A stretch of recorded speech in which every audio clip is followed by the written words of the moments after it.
시청자 여러분 반갑습니다. JTBC 뉴스룸을 시작합니다. 우리 시간으로 내일 오전 9시 트럼프가 다시 제시한 협상 시한입니다. 합의가 안 되면 이란 전역을 초토화시켜 재건하는 데 100년이 걸리게 하겠다며 온갖 비속어들까지 쏟아냈습니다. 이란은 인간 사슬로 방패를 만들어 맞서겠다고 했습니다. 삼성전자가 1분기에 사상 최대인 57조 원의 영업이익을 냈습니다. 이 추세라면 내년에 엔비디아를 제치고 세계 1위에 오를 수도 있습니다.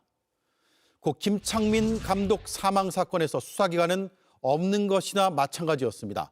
경찰이 뒤늦게 감찰에 들어갔습니다. 법무부 장관도 엄한 처벌을 강조했습니다.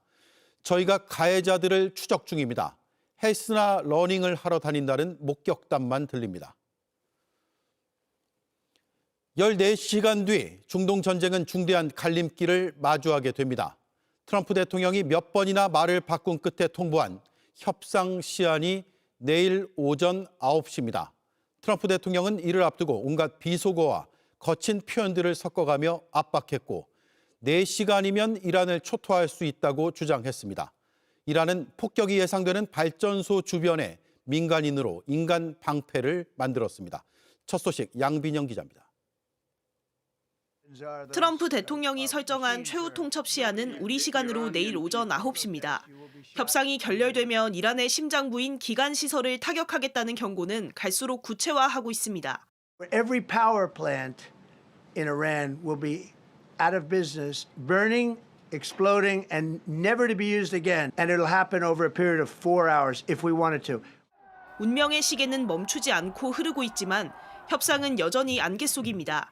이란이 중재국들이 전달한 45일 휴전안을 거부하면서 협상은 공전을 거듭하고 있습니다. 이란은 45일이라는 시간을 미국이 전력을 재정비하기 위한 기만술로 판단하고 있습니다. 그러면서 이란은 영구 종전을 전제로 10가지 역제안을 던졌습니다. 군사 충돌의 전면 중단과 경제 제재 해제, 그리고 호르무즈 해협 통행을 위한 새로운 규칙 수립 등이 핵심입니다. 이란은 협상 결렬에 대비한 저항도 구체화하고 있습니다. 타격 지점으로 지목된 발전소마다 시민들이 인간 방패를 만들어 미국과 이스라엘의 공습을 민간인 학살이자 전쟁 범죄로 부각시킨다는 계획입니다. فردا سه‌شنبه ساعت 2 ظهر دور نیروگاه‌هایی که داشته و سرمایه ملی ما هستند. 주요 외신들은 트럼프의 공포 마케팅이 이란의 배수진 전략을 만나 자칫 통제 불능의 파국으로 치달을 수 있다고 경고하고 있습니다. 누구 하나 브레이크를 밟지 않는 강대강 대치 속에 중동의 운명을 가를 시간은 지금 이 순간에도 속절없이 흐르고 있습니다. JTBC 양빈현입니다. 트럼프 대통령은 앞으로 14시간 안에 어떤 방향으로든 선택을 해야 합니다. 워싱턴을 연결하겠습니다. 정강현 특파원, 중재국들이 중재안까지 내놨습니다. 그런데 트럼프 대통령은 더 거칠어졌네요. 네, 중재안 자체가 오히려 압박을 더 끌어올리는 기폭제가 됐습니다. 파키스탄, 이집트, 튀르키예 3국이 즉시 휴전과 호르무즈 개방 등을 묶은 중재안을 내놨지만 트럼프 대통령은 불충분하다며 단칼에 거절했습니다. 미 전쟁부 장관 역시 공습 확대를 예고하며 강경 기조를 분명히 했습니다. 직접 들어보시죠. Direction today will be the largest volume of strikes since day one of this operation. Tomorrow, even more than today. And then Iran has a choice. 이 데드라인이 코앞인 만큼 더 강한 압박으로 유리한 협상 조건을 밀어붙이겠다는 의도로 풀이됩니다. 이란 역시 물러서지 않고 통행료 징수와 전쟁 보상까지 요구하는 역제안으로 맞불을 놓으면서 양측의 긴장은 그야말로 폭발 직전입니다. 네, 그렇다면 막판 극적인 합의보다는 거센 공격에 나설 가능성이 클까요? 어떻게 봅니까? 네, 어제 트럼프 대통령이 지금 국면을 가장 단적으로 보여주는 발언을 했습니다. 먼저 들어보시죠. Are you winding this down? Can't tell you. Or are you I can't escalating tell it? you. I don't know. I can't tell. Depends what they do. 이 최후 통첩을 던진 당사자가 결론은 알 수 없다며 전략적 불확실성을 극대화한 겁니다. 다만 실제 발전소 등 민간 인프라를 타격할 경우 이란의 재보복은 물론 국제적인 비난 등 정치적 부담이 너무 큽니다. 결국 이번에도 시한을 한 번 더 늦추면서 실리적인 절충안을 찾는 시나리오가 여전히 유효한 카드로 거론됩니다. 네, 트럼프 대통령의 선택에 이스라엘도 영향을 미칠까요? 가장 위험한 변수로 보입니다. 네타냐후 이스라엘 총리는 트럼프에게 직접 휴전 반대 입장을 전달하면서 사실상 타격을 강하게 압박하고 있습니다. 여기에 미 행정부 내부에서도 피해 굶주려 있다는 과격한 표현이 나올 정도로 트럼프 대통령의 확전 의지가 강하다는 보도도 나옵니다. 반면 협상 주요 중재국 역할을 하는 파키스탄에서는 기적적인 협상 타결이 매우 가까워졌다는 소식이 조금 전에 들어오기도 했습니다.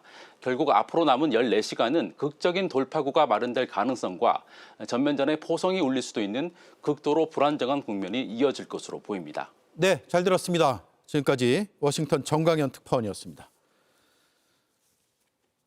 트럼프 대통령이 한국과 일본을 향해 안보 무임승차 주장을 다시 꺼내 들었습니다. 주한미군 숫자는 이번에도 틀렸습니다. 자신이 받는 비난의 화살을 동맹국으로 돌리는 화풀이식 독설과 다름없어 보입니다. 백민경 기자입니다. 트럼프 미국 대통령의 거침없는 독설이 다시 우리나라를 덮쳤습니다. 호르무즈 해협 파병에 우리 정부가 즉각 응하지 않은 것에 대한 뒤끝입니다. And it's not just NATO. You know who else didn't help us? South Korea didn't help us. 북한으로부터 지켜줬는데 고마운 줄 모른다는 노골적인 비난도 이어졌습니다. 이란의 거친 저항에 대한 화풀이로 한국을 지목해 배은망덕 프레임을 씌운 겁니다. 주한미군 숫자는 실제 28,500명보다 다시 훨씬 부풀렸습니다. We have 45,000 soldiers in South Korea to protect us from Kim Jong-un. 그동안 나토와 달리 적극적이라며 치켜세웠던 일본 역시 비난의 화살을 피하진 못했습니다. 트럼프 대통령은 일본 역시 미군의 보호를 받는다는 논리를 들이밀고 있습니다.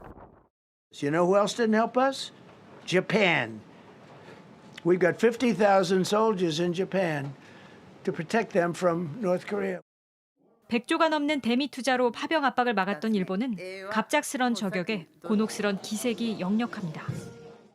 国際社会と緊密に連携しながら、事態の早期沈静化に向けた外交努力をですね、粘り強く続けていく。 동맹의 전략적 가치는 무시한 채 오직 미국의 요청에 병력을 보내는지 여부로 성적표를 매기는 트럼프식 외교. 전쟁의 책임을 동맹에 전가하는 일관성 없는 화풀이식 독설에 미국에 대한 신뢰는 갈수록 깎여나가고 있습니다. JTBC 백민경입니다. 네, 이런 가운데 우리 정부는 호르무즈 해협을 지나지 않아도 되는 얀부항 100기를 대안으로 검토하고 있습니다. 사우디아라비아 서부 홍해를 통하는 곳입니다. 중동 현지를 연결하겠습니다. 이희령 기자, 호르무즈를 대체할 경로가 사우디아라비아에 있군요.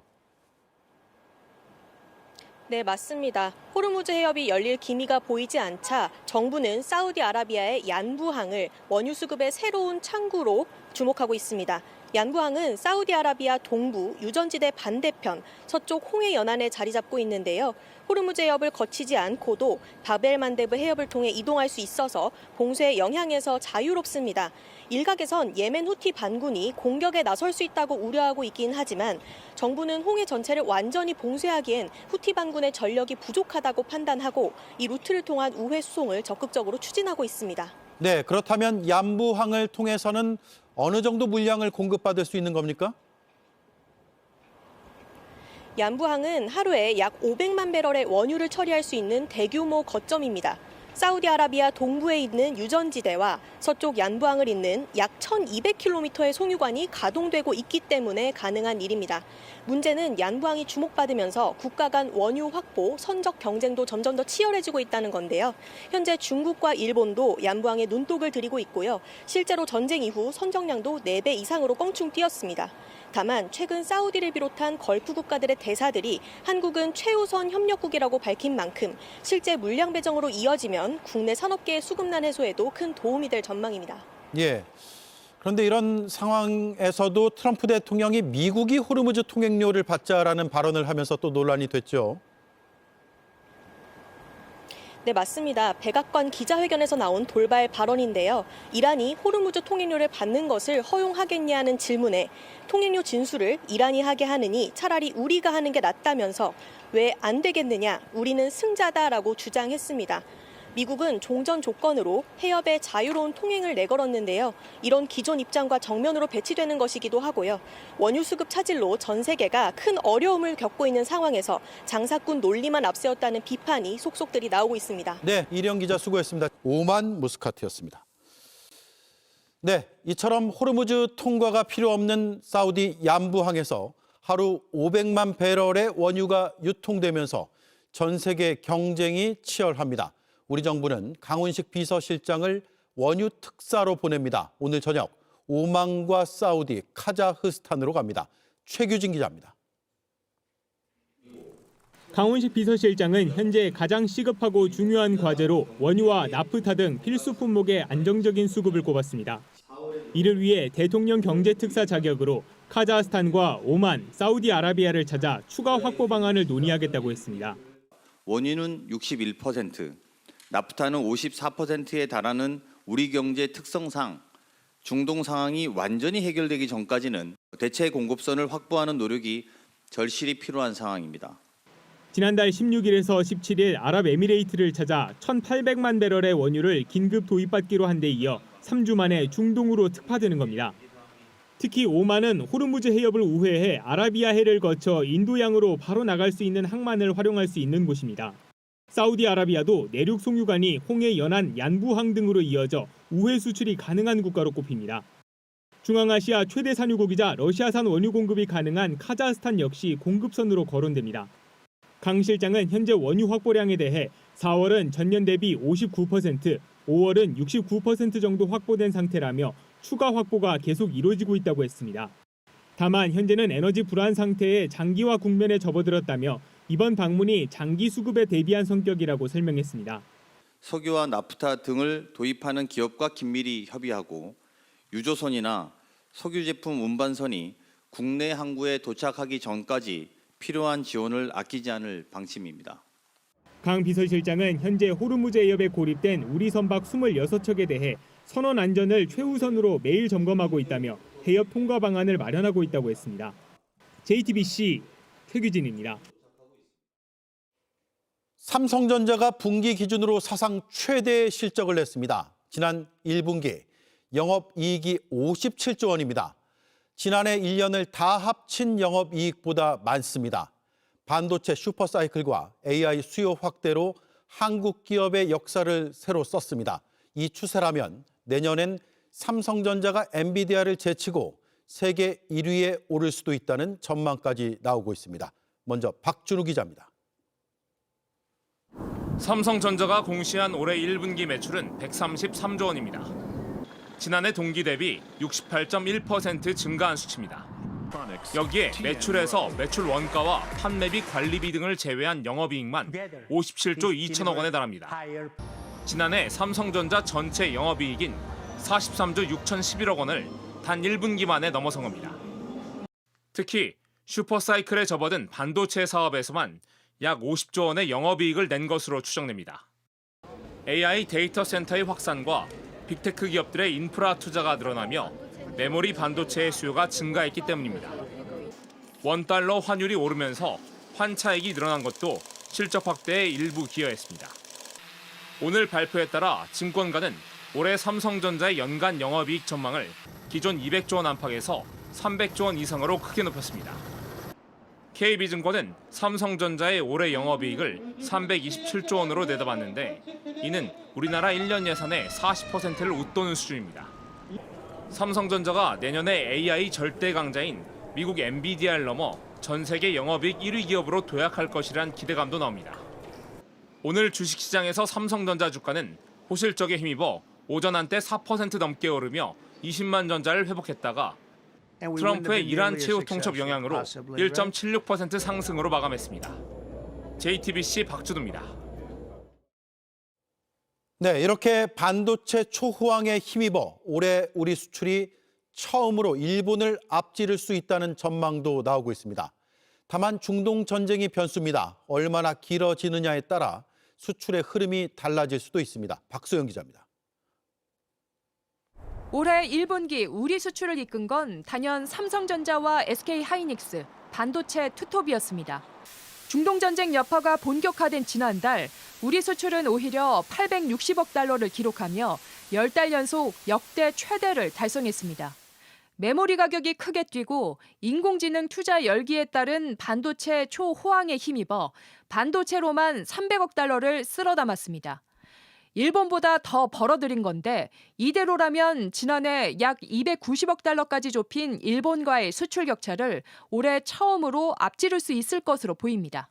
수요와 가격이 매우 높게 형성이 되면서요. 약점으로 지금 지적되고 있는 중동 전쟁의 부정적인 영향을 좀 상쇄할 것 같습니다. 올해 일본을 앞지를 수 있는 좋은 기회인 것 같고요.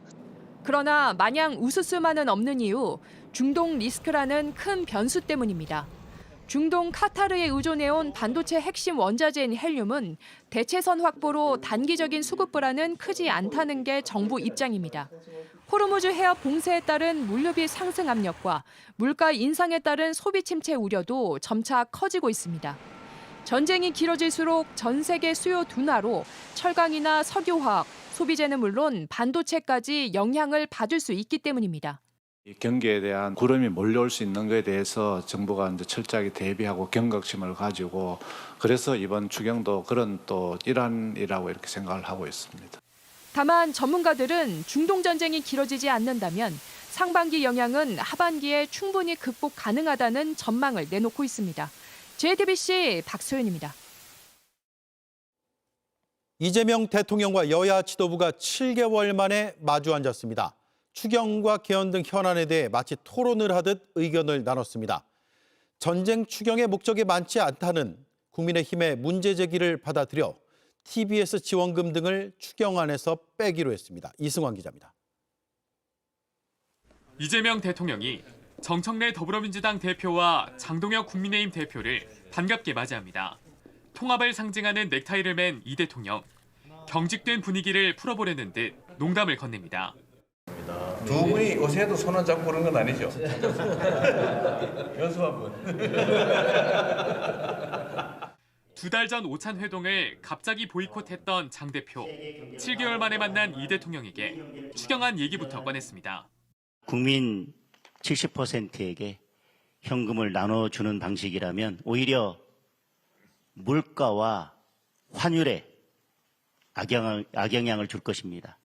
TBS 지원 예산 49억 원, 농지 투기 전수조사 예산 587억 원 등은 전쟁 추경 목적에 전혀 맞지 않다며 빼야 한다고 했습니다.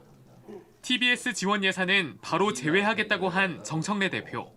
특히 대전 충남 통합 무산이 안타깝다며 국민의힘을 겨냥했습니다.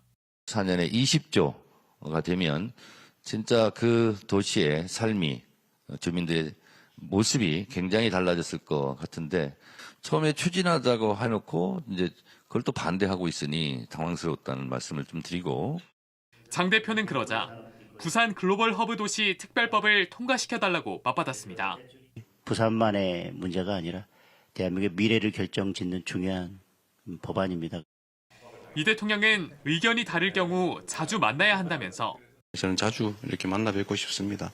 제가 빈말로 사진만 찍고 이렇게 선전하려고 그런 건 아니고요. 추경안 처리와 개헌에 대한 협조를 야당에 당부했습니다. 이어 비공개로 진행된 오찬에서 장 대표는 개헌을 논의하기 전 중임 또는 연임하지 않겠다는 선언을 선제적으로 하라고 이 대통령에게 요구했는데 이 대통령은 야당이 개헌 저지선을 확보한 상태에서 불가능하지 않느냐고 답했습니다. JTBC 이승환입니다. 이재명 대통령이 무인기 침투에 유감을 표명하자 북한이 곧바로 화답했습니다. 김정은 위원장이 솔직하고 대범하다고 평했다는 담화를 발표했습니다. 청와대는 남북 정상 간 신속한 의사 확인이 이뤄졌다고 밝혔습니다. 5월 미중 정상회담을 계기로 북미 회동의 기대감이 조금씩 커지고 있습니다. 신진 기자입니다. 이재명 대통령이 대북 무인기 침투에 유감을 표한 뒤 11시간이 지난 어젯밤 9시. 김정은 북한 국무위원장의 여동생인 김여정 노동당 총무부장이 담화를 냈습니다. 대단히 다행스러운 처사라며 김 위원장을 일컫는 국가 수반이 이를 솔직하고 대범한 사람의 자세를 보여준 것이라고 평했다고 전했습니다. 청와대는 곧바로 남북 정상 간 신속한 상호 의사 확인이 한반도 평화 공존에 기여할 수 있기를 기대한다는 입장을 냈습니다. 우리 정부는 간접적으로나마 남북 정상 간 소통이 이뤄졌다고 보고 있습니다. 북한이 담화에서 이재명 한국 대통령이라는 공식 직함을 썼고 우리 대통령의 언급에 긍정 평가를 한 점에 의미를 두고 있는 겁니다. 통일부는 의미 있는 진전이라며 남북은 서로를 적대할 아무런 이유가 없다고 밝혔습니다. 다만 이번 북한의 화답은 단절된 남북 관계의 반전을 꾀하기보다 상황을 관리하는 차원으로 보인다는 분석이 나옵니다. 김여정 부장은 담화에서 무모한 일체의 도발 행위를 중지하며 그 어떤 접촉 시도도 단념해야 할 것이라며 남북 대화 재개에는 선을 그었습니다. 대신 오는 5월 중국 베이징 미중 정상회담을 계기로 한 북미 간 소통에 대한 기대가 나옵니다. 도널드 트럼프 미국 대통령은 어제 백악관 브리핑에서 김정은 위원장을 언급하며 친분을 강조했습니다. Kim Jong-un, who I get along with very well, as you know, do you notice he said very nice things about me? He used to call Joe Biden a mentally retarded person. JTBC 신진입니다.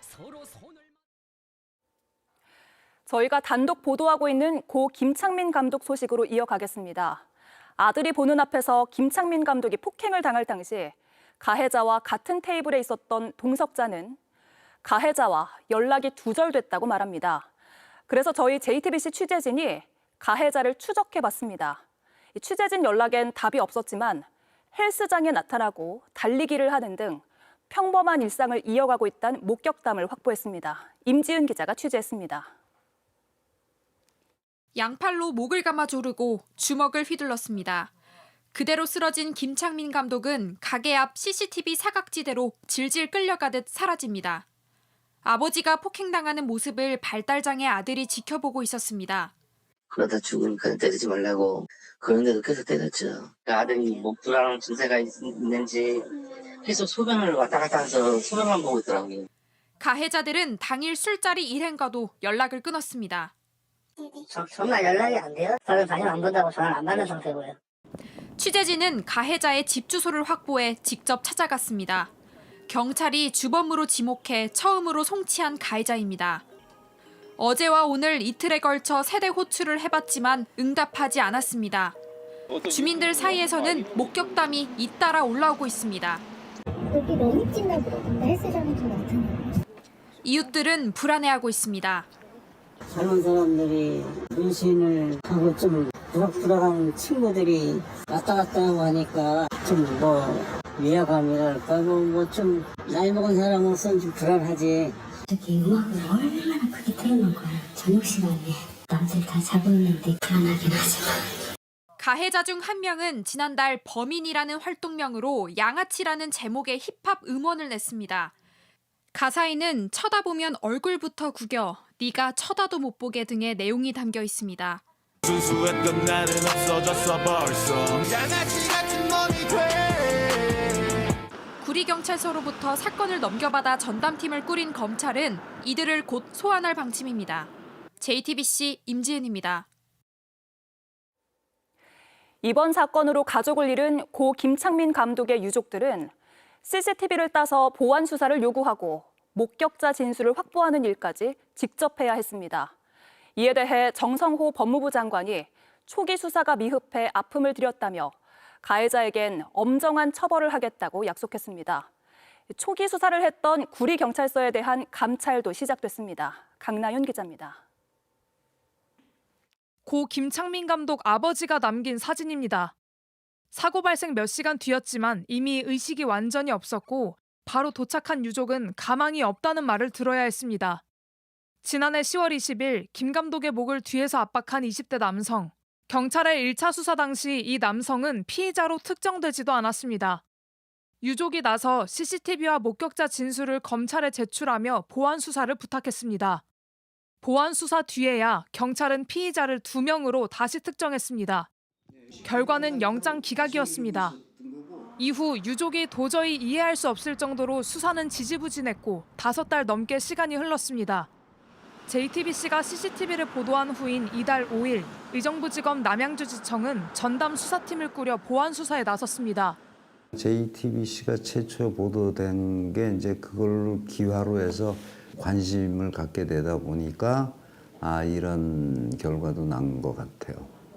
경기 북부경찰청은 뒤늦게 초기 수사를 담당한 구리경찰서에 대해 감찰에 나섰습니다.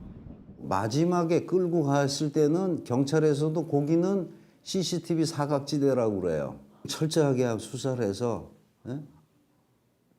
진실을 좀 밝히고. 정성호 법무부 장관은 오늘 페이스북을 통해 유족들이 지적한 초기 수사 미흡 부분을 언급하며 가해자들이 버젓이 거리를 활보해 유가족 고통이 크다고 했습니다. 1차 수사의 빈틈을 보완해 사건 진상을 밝히고 가해자들을 엄정 처벌하겠다고 강조했습니다. JTBC 강나윤입니다. 내란 특검이 한덕수 전 총리의 항소심에서 징역 23년을 구형했습니다. 이진관 재판부가 특검의 구형량보다 8년을 더 선고했던 그 1심 결과와 같은 형량입니다. 한 전 총리가 여전히 범행을 부인하고 진지하게 반성하는 모습을 보이지 않는다는 점을 구형 이유로 제시했습니다. 김지훈 기자입니다. 한덕수 전 국무총리는 내란 가담자들 중 가장 먼저 1심 선고를 받았습니다. 1심 선고는 징역 23년, 특검의 구형 15년보다 8년이 더 높았습니다. 1심 재판부는 헌법을 수호할 의무가 있는 한 전 총리가 국회의 계엄군 투입을 예상할 수 있었으면서도 막지 않았다고 판단했습니다. 피고인은 12.3 내란이 성공할지도 모른다는 생각에 이러한 의무와 책임을 끝내 외면하고 오히려 그 일원으로서 가담하기로 선택하였습니다. 이후에도 국회에서는 계엄 문건을 본 적 없다고 위증하는 등 사회 갈등에도 책임이 있다고 봤습니다. 피고인이 진실을 은폐하고 책임에서 벗어나고자 한 행위들로 인해 우리 사회의 정치적 분열과 갈등이 더욱 심화되었고 형량을 정함에 있어 아래로부터의 내란인 전두환 신군부의 과거 형량은 기준이 될 수 없다고 봤습니다.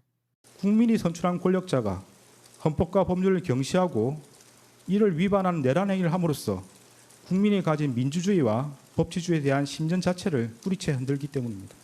오늘 열린 항소심 결심 공판에서 특검은 1심 선고와 똑같은 징역 23년을 내려달라고 재판부에 요청했습니다. 특검은 한 전 총리가 항소심에서도 범행을 부인하고 기억이 안 난다는 태도로 일관했다고 지적하며 원심에 선고된 23년이 죄질에 부합한다고 밝혔습니다. 또 1심에서 일부 무죄가 선고된 사후 계엄 선포무 서명, 계엄 해제 국무회의 지연 등에 대해서도 유죄를 선고해달라고 요청했습니다. 한 전 총리의 항소심 선고는 다음 달 7일 내려집니다. JTBC 김지윤입니다. 한덕수 전 총리는 오늘도 계엄에 반대했다고 주장했습니다. 결국 2심에서도 이 부분이 쟁점입니다. 앞서 이진관 재판부는 받아들이지 않았습니다. 그 핵심 근거가 대통령실 CCTV 영상이었습니다. 김혜리 기자입니다. 12.3 비상계엄 뒤부터 1심 재판 과정 내내 계엄 선포를 말렸다고 했던 한덕수 전 총리. 절대로 동의할 수 없는 일이기에 어떻게든 대통령의 뜻을 돌리고자 노력하였으나 도저히 힘이 닿지 않았습니다. 윤석열 전 대통령의 계엄 선포로 충격을 받아 기억이 완전하지 않다면서도 계엄에 반대했다는 주장은 굽히지 않았습니다. 오늘 항소심 최후 진술에서도 바뀐 것은 없었습니다. 한 전 총리는 더 많은 국무위원을 불러서 비상계엄 선포 시간을 미루고 설득하려 했다며 공직자 양심에 비춰 비상계엄 선포에 일조했다는 것은 역사적 사실이 아니라며 울먹였습니다. 하지만 1심 재판부는 이러한 주장을 전부 받아들이지 않았습니다. 실질적인 국무회의 심의가 아닌 외관만 갖추도록 했고 적극적으로 반대하지도 않았다는 겁니다. 최상목 조태열이 대접견실에서 일어나 윤석열에게 반대 의사를 표시할 때에도 별다른 의견을 표명하지 않았고 최상목이 대통령 집무실에 들어와서 설득해 보겠다고 말할 때에도 자신의 휴대전화를 사용할 뿐 별다른 관심을 갖지 않았습니다. 이상민 전 행정안전부 장관과 따로 남아 서로 문건을 돌려보며 대화하는 장면이 담긴 대통령실 CCTV 영상은 한 전 총리 주장을 무력화하는 결정적 증거가 됐습니다. 피고인은 이상민이 그 지시에 따르지 않도록 제재하거나 만류하지 않았으며 오히려 대통령실 CCTV 영상에 따르면 피고인은 그 지시의 이행을 독려한 것으로 보입니다. 다음 달 항소심 선고에서도 한 전 총리 주장의 신빙성이 핵심 쟁점이 될 것으로 보입니다. JTBC 김혜리입니다. 어제 항소심에서 징역 10년을 구형받은 윤석열 전 대통령은 20여 분의 최후 진술에서 궤변을 늘어놓았다고 어제 전해드렸습니다. 오늘 그 법정안 영상이 공개됐습니다. 자신의 내란을 수사한 공수처를 향해 괜히 심심해서 수사하면 안 된다며 수사권을 또 문제 삼았습니다. 심가은 기자입니다. 윤석열 전 대통령은 어제 체포방해 항소심 결심 공판 말미에 입을 열었습니다. 20여 분간 최후 진술에서 1심 재판부가 인정한 공수처의 내란 수사권을 또다시 문제 삼았습니다. 그냥 소추할 수도 없는 걸 가지고 괜히 심심해서 정의를 실현하기 위해서 수사하는 게 아닙니다. 경고성, 호소형 계엄 주장도 반복했습니다. 계엄은 제가 국민들한테 알리기 위해서 지금 나라가 이렇게 지금 위태로운 상태가 됐다고 알리기 위해서 선포하지만 계엄 선포가 알려져 혼란할까 봐 국무위원 일부만 소집한 거라고 변명하면서도 치안 수요는 최소화시켜서 투입되는 군경의 숫자를 최소화시키는 것이 안전사고를 막고 국민 보호에 맞다는 그런 대통령으로서의 판단 때문에 이렇게 한 것인데 국회와 선관위에 군을 투입한 그 자체로 국가가 혼란에 빠졌던 사실은 언급하지 않았습니다. 비상계엄 해제 의결도 다 막을 수 있었는데 둔 거라면서 시민들에 의한 게 아니라고 부정했습니다. 이거를 막으려고 그랬으면 우리나라 공권력으로 왜 못 막았겠습니까? 그러니까 이게 뭐 막으려고 했는데 못 막고 뭐 시민들의 뭐 의해서 이게 말도 안 되는 얘기고요. 국헌문란 범죄를 저지르고 이런 것까지 재판을 받아야 하냐는 궤변을 늘어놓으며 마무리된 최후 진술. 저를 정말 뭐 이렇게 올가미를 씌우려고 한다 해도 이렇게까지 기소하고 이런 것까지 재판받게 하는 게 좀 상식에 맞는가 싶습니다. 제가 무슨 뭐 거액의 정치자금 받은 것도 아니고. 내란 전담 재판부가 내리는 첫 판단인 체포방해 사건 항소심 판결은 오는 29일 나옵니다. JTBC 심가은입니다. 서부지법 폭동 배우로 지목돼 구속 수감 중이던 정광훈 씨가 3달 만에 보석으로 풀려났습니다. 법원은 얼굴이 널리 알려져 도주하기 쉽지 않다, 치료가 필요하다라고 그 이유를 밝혔습니다. 거주지는 자택으로 제한됐습니다. 사건 관계자와의 접촉도 일체 금지됩니다. 김영민 기자입니다. 서울 서부지법 폭동 사태 배우로 지목돼 구속 기소된 사랑제일교회 목사 정광훈 씨. 오늘 오전 서부지법이 전 씨의 보석 청구를 받아들이자 구치소 앞엔 지지자들이 모였습니다. 오후 4시 50분쯤 전 씨는 파란 정장에 빨간 넥타이를 맨 채 구치소에서 걸어 나옵니다.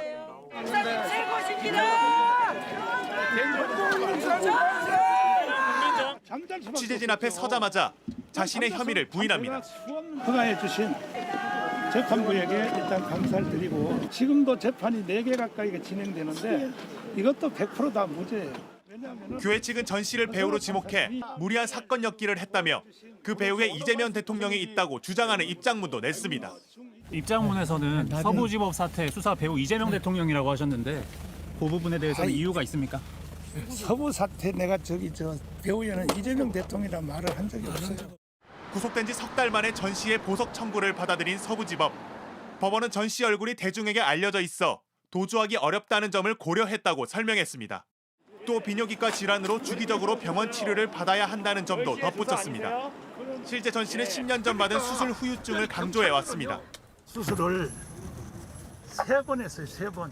목 속에 돌이 들어갔다는 거예요. 언제 하셨어요, 수술을? 10년 넘어서 10년. 재판부는 전 씨에게 보증금 1억 원과 함께 거주지를 자택으로 제한했고 사건 관계자와의 접촉도 전면 금지했습니다. 지난 1월 법원은 전 씨를 구속하면서 증거인멸 우려와 도주 우려가 있다고 판단한 바 있습니다. JTBC 김영민입니다. 윤석열 정부 검찰의 조작 기소 의혹을 둘러싼 국정조사가 이어지고 있습니다. 민주당은 대장동 사건 역시 이재명 대통령에게 뒤집어 씌우기 위해 검찰이 협박 수사를 했다고 주장했습니다. 이에 대해 정성호 법무부 장관은 대장동 2기 수사팀 검사 9명을 감찰하고 있다고 답했습니다. 정인아 기자입니다. 조작기소 국정조사 특위에 국민의힘 의원들 컴퓨터에 붙은 유인물. 명백히 우리 국조를 방해하기 위한 유인물이기 때문에 행정실에서는 저 유인물을 띄워주십시오. 부착물을. 민주당 위원들은 문제 제기를 했고 국민의힘은 국정조사가 위법하다고 주장하다 퇴장했습니다. 국회가 해서는 안 될 공소 취소를 검찰의 팔을 비틀어서 하겠다는 거, 이거는 여러분들이 직권남용 범죄를. 오늘 민주당은 수사팀이 바뀐 뒤 대장동 사건 결론이 뒤집힌 이유를 파고들었습니다. 1기 수사팀에 관여했는데 1기 수사팀이 부실하거나 무능해서 이재명 대통령을 기소하지 못한 것입니까? 정말 열심히 수사하고 치열하게 토론하고 했던 결과물이라고 보시면 됩니다. 친윤인 강백신, 엄희준 검사 등 2기 수사팀이 정식 발령 전부터 사건을 들여다봤고 애초 결론을 정해두고 접근했다는 겁니다. 이재명 당시 대표를 잡기 위해서 하신 거죠? 특정인을 염두에 두고 수사를 한 적은 단 한 번도 없습니다. 그렇게 수사하지 않습니다.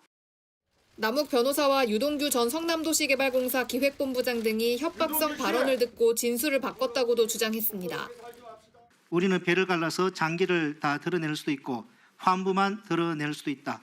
환부만 도려내는 수사를 해야 된다는 자, 됐습니다. 원로들의 비유적 표현을 이와 관련해 정성호 법무부 장관은 대장동 사건 2기 수사팀 검사 9명에 대해 감찰 요청이 접수돼 서울고검 인권침해점검 TF에서 조사를 진행하고 있다고 밝혔습니다.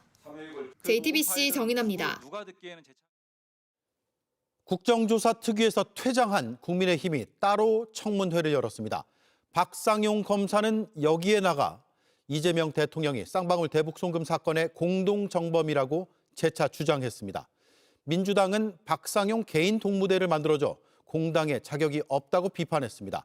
박 검사가 윗선 설득을 언급하는 녹취도 추가로 공개했습니다. 황예린 기자입니다. 국민의힘이 따로 연 민주당 공소취소 재판 조작 진상규명 청문회. 어제 직무정지까지 당하고도 이에 굴하지 않고 이 자리에선 박상용 검사의 용기에 깊은 경의를 표합니다. 조작 기소 국정조사에서 선서를 거부했던 쌍방울 대북송금 사건 박상용 검사를 불렀습니다. 국정조사는 오로지 저를 위증으로 고소 고발하고 그다음 그 내용을 가지고 특검에 출범시킨 다음 공소 취소를 할 것이라는 그런 시나리오를 제가 접하게 되었습니다. 박 검사는 불러줘서 감사하다면서 쌍방울 돈을 받았다는 북한 공작원 리오남은 필리핀에 없었다는 국정원 주장은 이미 법원에서 배척된 것이라고 강조했습니다. 국정원이 모른다고 해서 사실이 없어지는 것은 아닙니다. 그 정도도 파악할 수 있었던 국정원이 왜 대북송금 800만 불에 대해서는 전혀 파악을 못하고 있었던 것입니까? 이재명 대통령이 대북송금 사건의 공동정범이라는 주장도 반복했습니다. 더불어민주당은 국민의힘의 단독 청문회를 비판했습니다.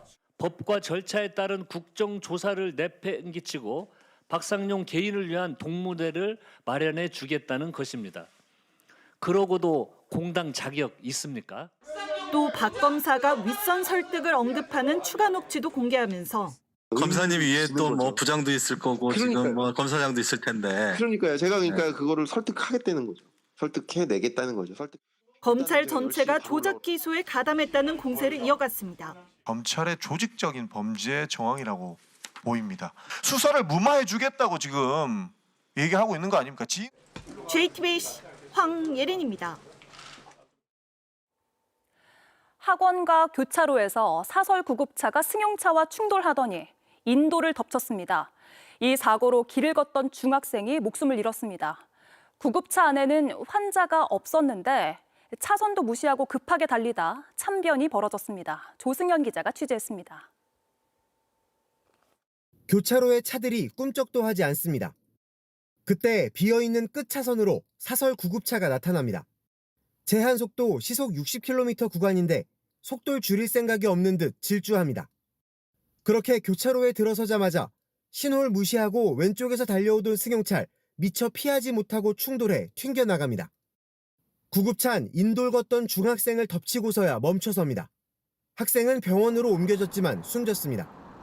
사고 하루가 지난 지금 이 학생이 숨진 장소에는 시민들이 가져다 놓은 추모꽃이 하나둘 쌓여가고 있습니다. 사고는 오후 시간대 인근의 학교와 학원이 밀집한 곳에서 발생했습니다. 저희 아이도 맨날 다니는 길이거든요. 저도 맨날 다니는 길이고. 20대 남성이 몰던 구급차는 신호를 기다리던 차들을 피해 직진이 금지된 우회전 전용 차선으로 달렸습니다. 구급차에 환자는 없었습니다. 경찰은 구급차와 승용차 운전자를 교통사고 처리 특례법 위반 혐의로 입건했는데 아직 조사는 이뤄지지 않았습니다. 그분들 아직까지 못 불렀죠. 병원에 입원해 있으니까요. 승용차 운전자는 크게 다쳤지만 구급차 운전자는 무릎에 찰과상 정도 입은 걸로 전해집니다. 구급차 업체 측은 당시 전원 요청을 받고 환자를 태우러 가던 중 승용차가 신호를 어겨 사고가 났다는 입장입니다. 경찰은 차량 사고 기록 장치 등을 분석해 정확한 사고 원인을 파악할 계획입니다. JTBC 조승현입니다. 사람을 살리기 위해 만들어진 사설 구급차. 그런데 잊을만 하면 사고가 발생합니다.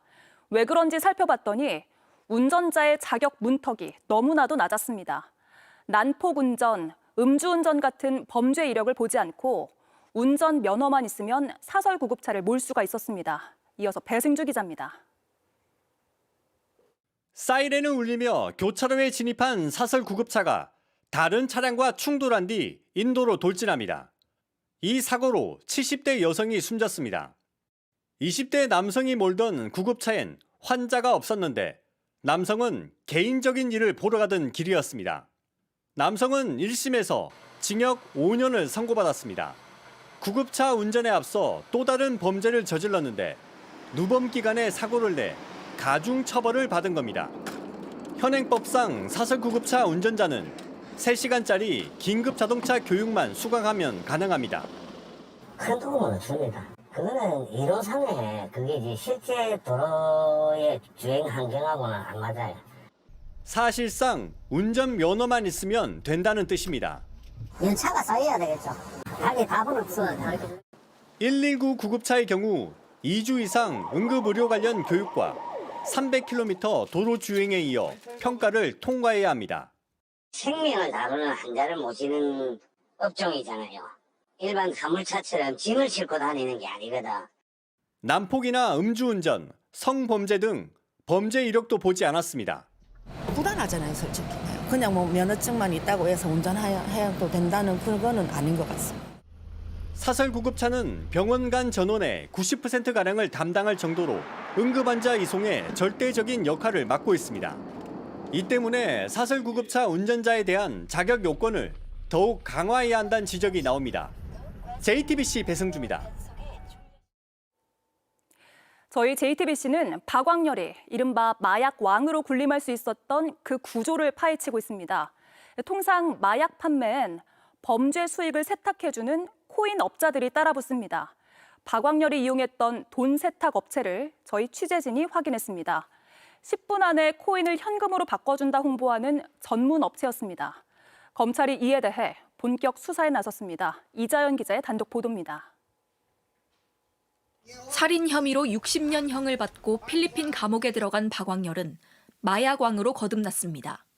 참치 유통 경험을 얘기하며 사업은 다 비슷하다고 허세를 부렸습니다. 사업을 저는 해봤으니까 유통 구조를 아르니까 하면 전화 한 통이면 내모는 뽕이 어디로 들어가고 어디로 다 알아. 박광렬이 잘 안다는 유통 구조. 마약 사업에선 한 단계가 추가됩니다. 코인 환전과 믹싱, 마약 대금을 코인으로 받은 뒤 이리저리 돈을 옮기고 섞어 추적을 피하는 겁니다.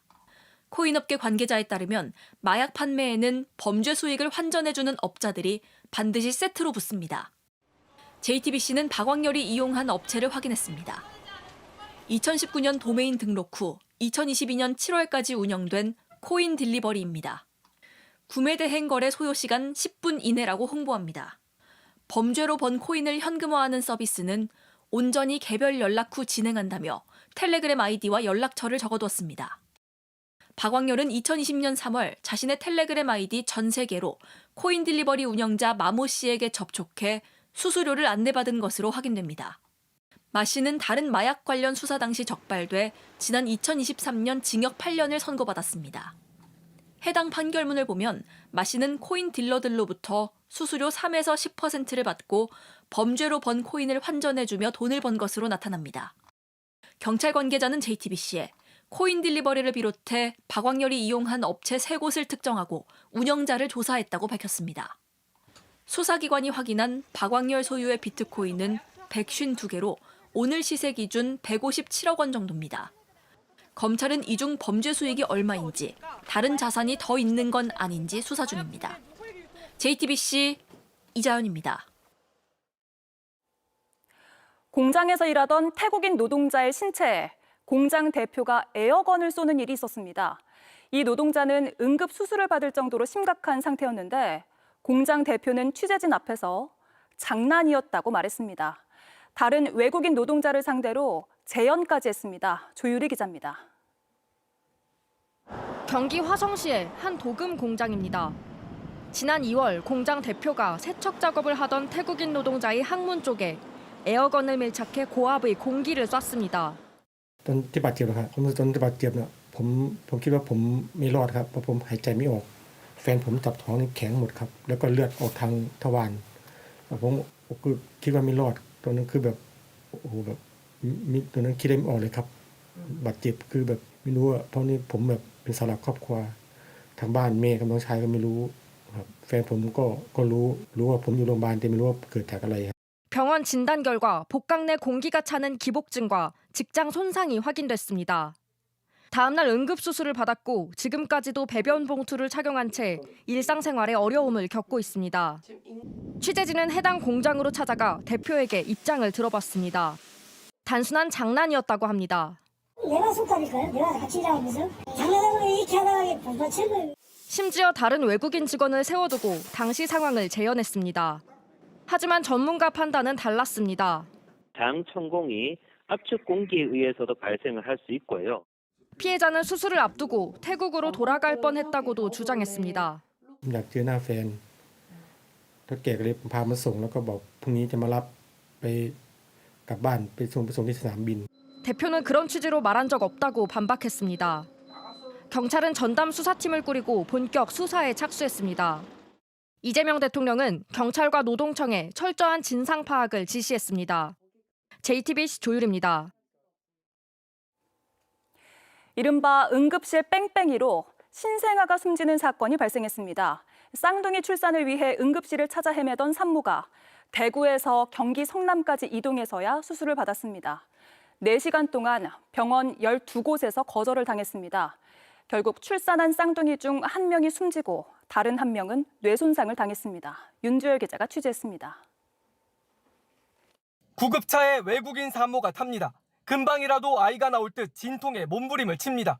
구급대원이 이리저리 전화를 돌려보지만 구급차는 움직이지 않고 그대로 서 있습니다.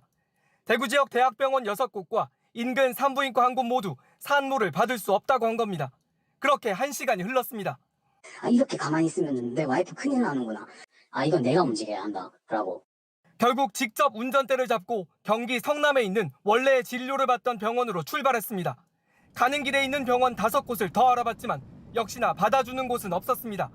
그렇게 최초 신고 4시간 만에 성남에 있는 병원에 도착했습니다. 바로 응급수술을 했지만 쌍둥이 중 1명은 저산소증으로 숨졌고 다른 1명도 뇌손상을 입어 치료를 받고 있습니다. 대구시는 당시 산모를 받을 수 있는 병원이 대구에 없었다고 주장했습니다.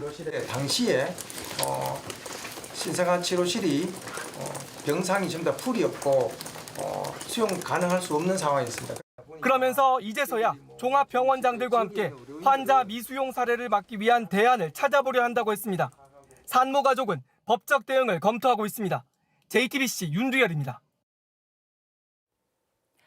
긁힌 듯한 자국과 울퉁불퉁한 분화구. 아르테미스 2호가 보내온 달의 뒷모습입니다. 인류 역사상 가장 먼 거리를 비행하며 반세기 만에 달의 뒷면을 맨눈으로 관측했습니다.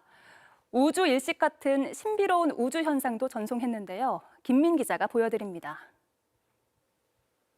반세기 만에 인류가 달의 반환점을 도는 순간 우주선이 달의 뒷면으로 향하자 달에 가려 태양이 사라집니다. 태양과 달, 우주선이 일직선이 되면서 우주일식이 펼쳐진 겁니다. 이후 40분간 지구와의 교신이 끊기는 블랙아웃 타임이 지나자 반가운 목소리가 들립니다. We hear you can look up and see the moon right now. We will explore, we will build. 4명의 우주인은 오리온 우주선에서 달의 뒷면을 육안으로 보며 촬영하고 지구도지 등 다양한 우주 현상도 사진과 영상으로 기록했습니다. 6일차 비행에서 아르테미스 2호는 새로운 이정표를 세웠습니다. 지구로부터 약 40만 6,771km 떨어진 곳까지 비행했는데 이는 지난 1970년 아폴로 13호가 세운 기록보다 무려 6,000km를 더 간 것으로 지구에서 가장 멀리 간 인류가 된 겁니다. What was your feeling when you had no communication? A little bit different, perhaps. I said a little prayer. You know, that is actually the time when we were the farthest and the closest to the moon, and so we were really able to make some of our most detailed observations. 우주 비행사들은 달 표면의 충돌구 2개에 암으로 떠난 사령관 아내 이름 캐럴 등 새 이름을 붙이기도 했습니다. 오리온 우주선은 지구로 더 속도를 높여 오는 우리 시간 11일 아침에 샌디에이고 앞바다에 착수할 예정입니다. JTBC 김민희입니다. 더불어민주당 경기지사 후보가 확정됐습니다. 법무부 장관을 지낸 육선의 추미애 의원입니다. 민주당 서울시장 본경선 투표도 오늘 시작이 됐습니다. 정원호 후보의 여론조사 왜곡 논란이 시끄럽습니다. 류정화 기자가 보도합니다.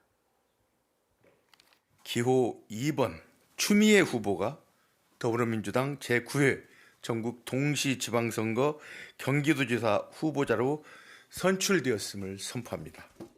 오늘까지 사흘간 진행된 민주당 경기지사 후보 경선에서 추미애 후보가 명심을 강조해온 한준호 후보, 현 경기지사인 김동연 후보를 꺾었습니다.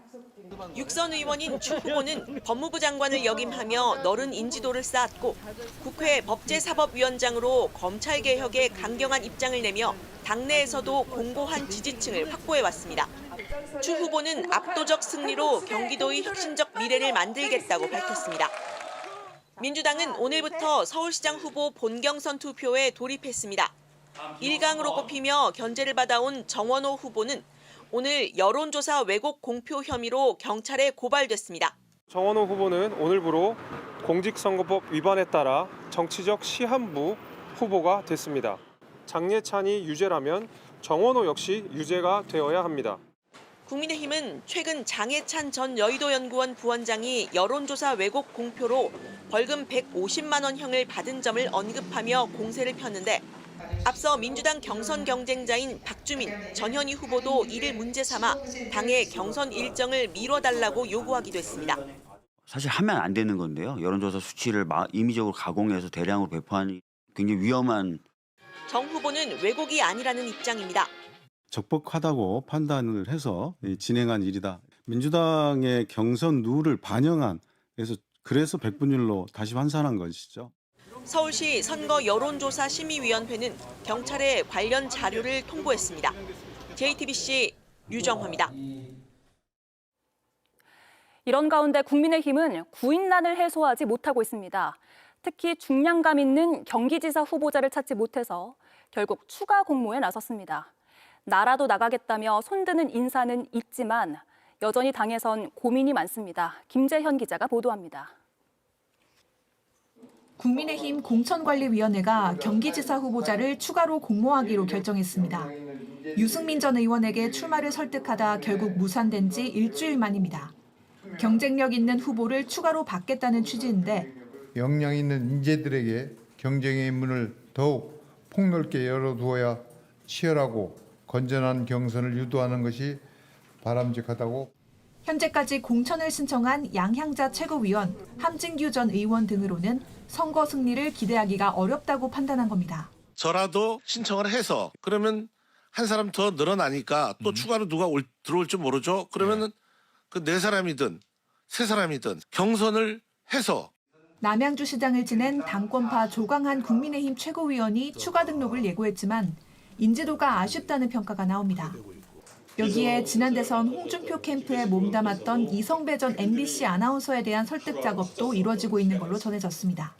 경기 지역 한 의원은 그러나 결국 3인 경선으로 치를 것 같다고 전망하며 선거가 쉽지 않은 상황에서 누가 마음을 바꾸겠느냐고 했습니다. 이런 구인난, 수도권 기초단체장 선거에서도 마찬가지입니다. 서울 영등포구와 동작구 구청장의 경우 추가 공모에 들어갔고 관악구는 중앙당과 서울시당이 서로 공천을 떠넘기고 있습니다. 서울시당 핵심 관계자는 다른 지역구 단체장들도 어렵게 채웠다고 전했습니다. 선거관리위원회에 등록한 국민의힘 수도권 기초단체장 예비후보자는 99명으로 민주당 226명의 절반에도 못 미칩니다. JTBC 김재현입니다.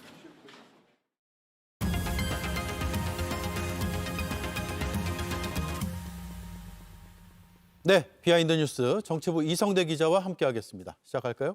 네, 첫 번째 이슈 바로 보겠습니다. 짐 캐리 확인해보니 정치권에선 이른바 전쟁 추경 처리를 앞두고 짐 캐리 이슈가 부상했습니다.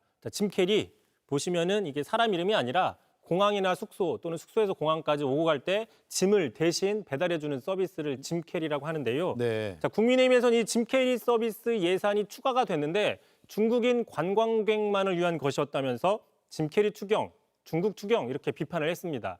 장도혁 대표가 오늘 청와대에 가서도요. 중국인 관광객 짐을 날라주는 사업 등에 306억 원을 든다라고 주장을 한 겁니다. 네, 국민의힘은 이제 중동 전쟁 때문에 시급하게 편성한 전쟁 추경에 왜 중국 관련 예산이 들어갔냐 이걸 따진 것 같은데 저 주장은 사실입니까? 일단 이에 대해서 정청래 대표는요 이렇게 얘기를 했습니다. 짐 캐리 예산이라고 이상하게 이름을 붙이긴 했는데 이게 외국인들이 구매한 상품을 공항까지 가져다 주면 더 많이 살 것 아니냐? 따라서 필요한 예산이다라고 주장을 했습니다. 이렇게 두 사람의 그 신경전이 좀 펼쳐지자 이재명 대통령이 직접 팩트 체크가 필요하다라고 주장을 했는데 잠깐 들어보시죠. 네. 이게 중국 사람만 그렇지 않습니다. 중화권. 아 중화권만? 중국 사람만 주게 돼 있어요? 중국 사람으로 돼 있으면 그 삭감하십시오. 장 대표님은 중국인 지원을 위한 거다 이렇게 생각하시는데 그 팩트를 한번 체크해보고. 예, 이성대 기자가 팩트 체크했습니까? 일단 그 문화관광이죠. 그 문체부 소관 예산 추경안에 대한 검토 보고서를 좀 보시면 보시면은 중화권 시장 유치 확대 사업에 대한 예산안을 써 있습니다. 중화권이라고 써 있긴 하죠. 네. 그 세부 항목에 보시면 환영 환대 및 편의 제공 항목 밑에 간편 결제 이벤트와 짐 캐리 서비스로 15억이 배정됐는데 이 중에 짐 캐리 서비스는 5억 원입니다. 보신 것처럼 표현은 중화권이라고는 돼 있지만 또 다른 항목들을 보시면 중국인 관광객이라고 적혀 있기 때문에 사실상 대상이 특정됐다라고 해석을 해볼 수 있는 것입니다. 다만 이제 민주당 일각에서는 지금 이번 추경 전체 예산 규모가 26조 원인데 짐 캐리 예산 5억 원을 가지고 이것만 부각해서 중국 추경이라고 얘기하는 것은 과도하다. 이렇게 맞서고 있는 겁니다. 예, 이재명 대통령도 다시 한번 살펴보라고 했으니까 여야가 어렵지 않게 협의는 가능한 거 아닐까 싶은데요. 그런데요. 오늘 이제 이 이슈가 터진 뒤에 알고 보니까 어제였습니다. 이미 관련 예산이 삭감됐다는 사실이 뒤늦게 나왔는데요. 아, 이미 삭감이 돼 있었어요? 그렇습니다. 어제였습니다. 그 주간 상임위인 문체위에서 그 중국인 관광객 짐 캐리 예산 등을 포함해서 25억 원을 삭감해서 올렸다라는 것이죠. 결과적으로 오늘 여야청이 모이기 전에 이 문제는 해소가 됐다. 이렇게 볼 수 있는 겁니다. 예, 그럼에도 불구하고 이 사실을 모르고 지금 장동혁 대표는 주장을 한 것으로 보이나요? 결과적으로 그렇게 볼 수 있는 셈이죠. 네, 다음 이슈는요? 두 번째 이슈 바로 보겠습니다. 백이조국, 백이민족이 아니라 백이조국. 조국혁신당이 지방선거를 앞두고 선거운동복을 흰색으로 정했는데요. 예. 보시면 이혜민 사무총장이 이 흰색은 정직과 순수 또 선명한 의지를 상징한다라고 설명을 했습니다. 그런데 그 2년 전이죠. 2024년 총선 때는 저렇게 짙은 군청색, 당의 상징색 계열을 입어서 상당히 색깔이 대조가 되고 있습니다. 네, 이번엔 당의 상징색이 바탕에 안 들어가고 글자에 들어가는데 국민의힘은 또 빨간색 요즘 안 입는다는 얘기도 나오고요. 조국 혁신당은 왜 이런 결정을 했을까요? 일단 그 총선 직전에 말씀하신 것처럼 총선 직전이었죠. 조국 혁신당은 당을 창당하면서 그 색깔을 갖다가 광주 하늘을 의미하는 트루블루 또 독도를 상징하는 코발트 블루라고 설명한 적이 있습니다. 당시 그래서 색깔이 민주당과 유사하다는 논란도 있었지만 민주당보다 앞장서서 쇄빙선 역할을 하겠다, 더 선명성을 보여주겠다고 하면서 돌풍을 일으킨 바가 있습니다. 최근까지도 민주당보다 더 짙은, 더 선명성을 강조한 적이 있습니다. 들어보시죠. 조국당은 무슨 색깔이에요? 저희 좀 짙은 파란색입니다. 민주당보다 더 짙다는 취지입니다. 다만 이제 저 발언과 달리 전격적으로 흰색을 교체했기 때문에 민주당보다 그러면 옅어진 게 아니냐 뭐 이렇게 분석을 해볼 수도 있는 것인데 자 지금 합당 논란 파동 이후에 양당의 어떤 그 거리감이 생기자 조국혁신당이 혼자서 뭐 홀로서기에 나서는 게 아니냐 그런 것들을 색깔로 보여주는 게 아니냐라는 분석이 있습니다. 네, 2024년 총선 때는 지민비조라고 이제 외쳤잖아요. 지역구는 민주당, 비례대표는 조국혁신당을 뽑아달라 이렇게 전략까지 구사를 했는데 지금은 상황이 꽤 달라진 것 같아요. 그렇습니다. 게다가 아까 말씀하셨지만 국민의힘 측 일부에선 지금 장동혁 지도부에 대한 반발로 빨강색 옷을 입지 않고 하얀색을 입고 선거운동을 펼치고 있는 것이죠. 따라서 지역에 따라서는 국민의힘과 조국혁신당 측이 겹치는 멀리서 보면은 어느 당인지 헷갈릴 수 있는 가능성도 거론되고 있는 상황이고요. 한편 조국 대표는 지금 여전히 출마 지역이 안개 속인 상황이죠. 그런데 오늘 그 당원들에게 어디에 출마하면 좋을지를 공모하겠다고 밝혔습니다. 들어보시죠. 조국 대표의 출마 지역 결정은 대한민국의 정치 지형을 바꾸고 남겨진 개혁 과제를 가장 효과적으로 완수하기 위한 전략적 결단이어야 합니다. 다만 이제 그 당대표의 국회의원 출마 지역을 당원들에게 묻는 것은 상당히 이례적이다. 또 이런 분석도 있습니다. 그렇네요. 잘 들었습니다. 이성대 기자 수고했습니다. 12년 전 소치에 남긴 아디오스 노니노를 마지막으로 음반을 떠난 김연아 선수. 다시 무대로 돌아왔습니다. 그런데 스케이트가 아니라 토슈즈를 신었습니다. 바로 김연아 선수의 레전드 쇼트 프로그램 죽음의 무도가 발레로 재탄생한 건데요. 다시 한번 보고 싶은 이 무대를 발레로 풀어내는데 AI 기술의 도움도 받았다고 합니다. 우아함은 정말 그대로죠. 강수진 전 국립발레단장도 칭찬을 쏟아냈다는데 김연아가 도전해본 발레는 어땠을까요? 은퇴한 지도 12년이 흘렀기 때문에 거의 일반인의 몸이라고 보시면 됩니다.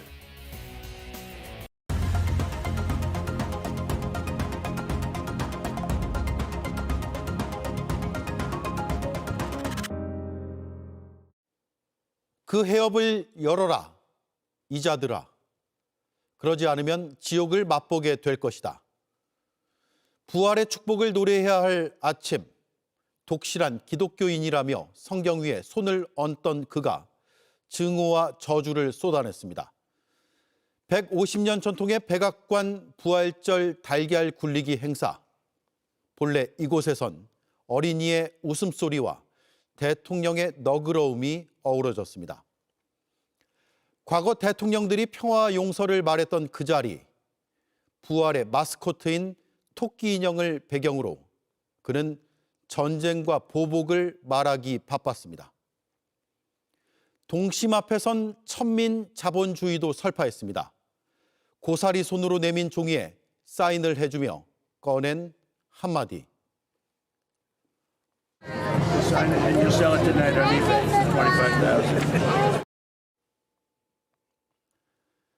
순수함을 매물로 환산하고 축복의 순간에 지옥을 소환하는 이 기괴한 풍경.